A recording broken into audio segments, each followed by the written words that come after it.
Kita berjumpa di topik 9 minggu 9 sesi 13 Analysis of Financial Projection. Ada 4 subtopik yang akan kita pelajari.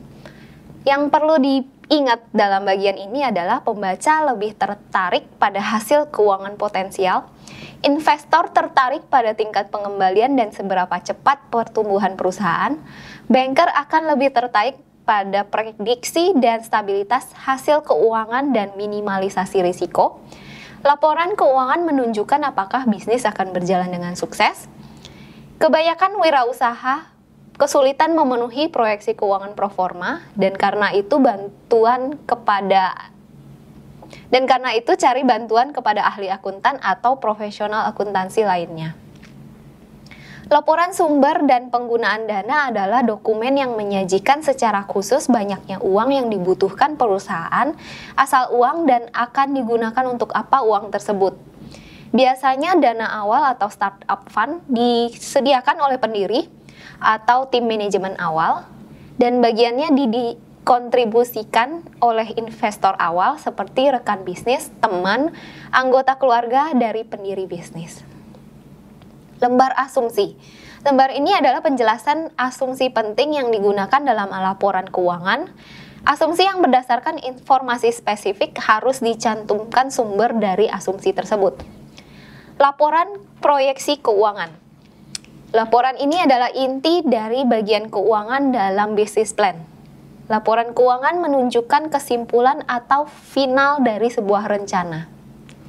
Laporan keuangan pro forma terdiri dari laporan laba rugi, neraca, dan laporan arus kas. Banyak ahli merekomendasikan laporan dibuat dalam periode 3-5 tahun. Dengan 2 tahun pertama dilaporkan dalam basis bulanan untuk laporan laba rugi dan laporan arus kas. Jika perusahaan sudah ada, maka perlu memasukkan laporan keuangan historis 3 tahun. Laporan laba rugi terdiri dari penghasilan dan biaya perusahaan pada periode tertentu, yang menunjukkan keuangan perusahaan pada periode tersebut.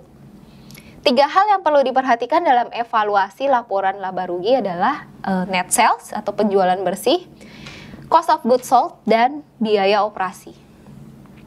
Neraca. Neraca ini mengidentifikasikan aset apa yang dimiliki, dibiayai melalui suntikan modal atau pinjaman. Kategori aset utama dalam neraca pro forma adalah aset lancar dan aset tetap. Kategori kewajiban utama dalam neraca pro forma adalah kewajiban lancar, kewajiban jangka panjang, dan modal pemilik. Arus kas. Arus kas ini menggambarkan penerimaan dan pengeluaran kas untuk jangka waktu tertentu dan biasanya setahun. Laporan arus kas dibagi menjadi 3 aktivitas, aktivitas operasi, aktivitas investasi, dan aktivitas keuangan. Analisis rasio keuangan. Untuk mengevaluasi kondisi keuangan dan kinerja perusahaan, analisis keuangan melakukan pemeriksaan terhadap kesehatan keuangan perusahaan dan alat yang biasa digunakan adalah rasio keuangan, yaitu indeks yang membandingkan 2 data keuangan. Rasio keuangan ini membantu mengidentifikasi kekuatan dan kelemahan keuangan perusahaan.